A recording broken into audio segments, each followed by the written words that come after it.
Bienvenue dans la deuxième partie de cette vidéo consacrée aux échecs du président Patrice Talon durant les 10 ans de son règne. Si vous suivez cette vidéo, j'espère que vous avez suivi la première partie, parce que pour suivre la cohérence dans cette vidéo, il est impératif d'abord de suivre intégralement la première partie qui est consacrée aux échecs du président Patrice Talon. Donc, dans la première partie, on a évoqué deux échecs dans la première partie.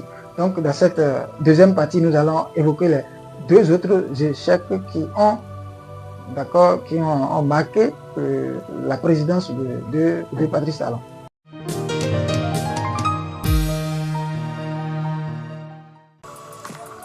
Le troisième point que j'ai recensé et qui me semble être un échec aussi du président Patrice Talon, c'est la non-promotion des hommes d'affaires au Bénin. Quand je dis la non-promotion, c'est-à-dire c'est l'oubli des opérateurs économiques privés au Bénin. Vous savez, l'économie d'un pays, la puissance économique d'un pays, ce n'est pas la seule affaire de l'État, ce n'est pas la seule affaire des entreprises étatiques, c'est aussi l'affaire des privés.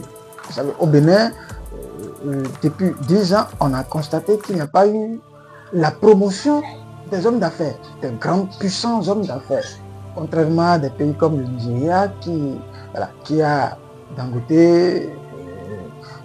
le promoteur de l'UBA. Vous savez, dans tous les pays, l'État s'appuie sur ces grands opérateurs économiques pour révéler aussi le pays. Quand vous voyez un chef d'État voyager à l'extérieur, dans son avion, il embarque avec lui une dizaine, voire une vingtaine d'hommes d'affaires capables de signer des contrats à l'extérieur. Ça fait aussi partie de... C'est aussi une manière de révéler le pays, de vendre le pays, le sérieux du pays, la crédibilité du pays. Et pendant 10 ans, on a vu que les hommes d'affaires que nous connaissons avant l'arrivée de Patrice Talon, puisque Patrice Talon étant lui-même un homme d'affaires, on connaissait, pour citer quelques-uns, on connaissait Sébastien Diavon, on connaissait M. Sativi, CDPA Agrissage. Voilà, je crois qu'il y en a encore d'autres que j'oublie. Aujourd'hui, on a l'impression que ces gens-là n'existent plus. Je peux aussi citer Martin Rodriguez, puisque c'est aussi un homme d'affaires béninois. À un moment donné, j'avais cru qu'il y avait une réconciliation entre Patrice Talon et Martin Rodriguez, puisqu'ils se sont rencontrés à la présidence. Bon, j'ai cru que ils ont enterré la hache de guerre. Bon, ces derniers mois, je vois que M. Martin Rodriguez, très actif sur les médias, et il est très critique à l'égard du pouvoir Patrice Talon. Donc j'ai compris que peut-être la réconciliation n'a pas eu lieu, la réconciliation a raté. Donc sur ce point, Patrice Talon n'a pas fait la promotion des hommes d'affaires du Bénin, et c'est aussi désolant. Vous voyez, de mon point de vue, ce que je dis est personnel, ça n'engage que moi, d'accord, de mon point de vue. Le quatrième point, qui est le dernier point sur ma liste, est lié à l'état de la démocratie au Bénin. Vous savez, Patrice Talon a connu tant de réussites, mais je pense que sur le plan démocratique, surtout sur le plan de la démocratie électorale, il y a un problème qui se pose. Si on doit faire la comparaison par rapport au régime précédent, au régime qui a précédé celui de Patrice Talon. Alors, on peut parler du recul des libertés d'expression. Voilà. C'est vrai, on critique, mais je crois que les critiques ont des limites aujourd'hui, sinon vous risquez gros. Et ce qui, moi, me frappe, ce qui m'a le plus frappé durant les 10 ans, ça concerne la démocratie électorale, surtout la démocratie électorale. Si on doit être honnête, d'accord, il est évident que le Bénin a connu un recul sur ce plan-là.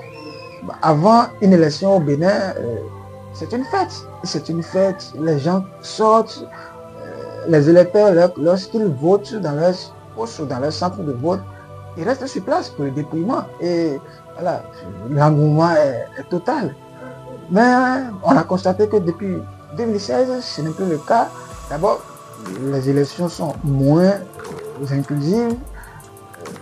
Voilà, d'aucuns diront qu'il y a eu des réformes qui ont été initiées, surtout la réforme du système partisan. Quand on voit un peu les effets, je crois que le résultat donné n'est pas celui qu'on a espéré, visiblement, parce que lorsqu'on organise une élection présidentielle, je prends un exemple, et il n'y a que 2 candidats.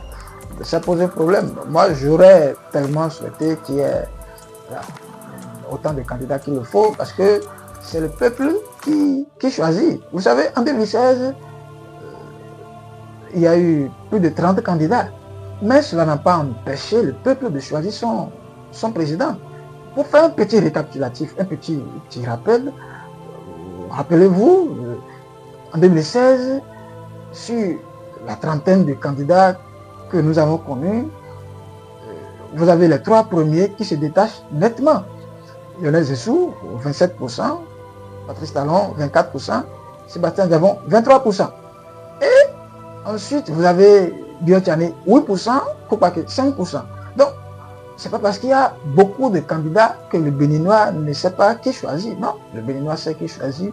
Et j'aurais aimé que le système, la réforme du système partisan laisse le champ libre, voilà, à tous ceux qui se sentent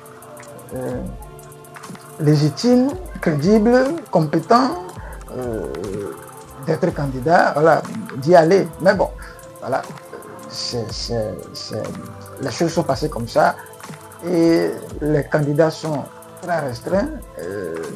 Il faut remplir beaucoup de critères et moi, personnellement, j'ai déploré ça. Voilà, les amis, j'aurais pu citer d'autres échecs sur le plan social, mais bon, je vous laisse, vous aussi, la liberté de citer des échecs que vous avez recensés et que moi, je n'ai pas fait cas, d'accord. Si vous avez aussi repéré, vous avez constaté qu'il y a d'autres points qui n'ont pas été abordés, ou bien d'autres points sur lesquels le président Patrice Talon était attendu et on ne l'a pas vu finalement, mentionner ces points-là dans le commentaire et le débat va continuer de ce côté-là. Merci pour votre présence et je vous dis à la prochaine pour une nouvelle vidéo.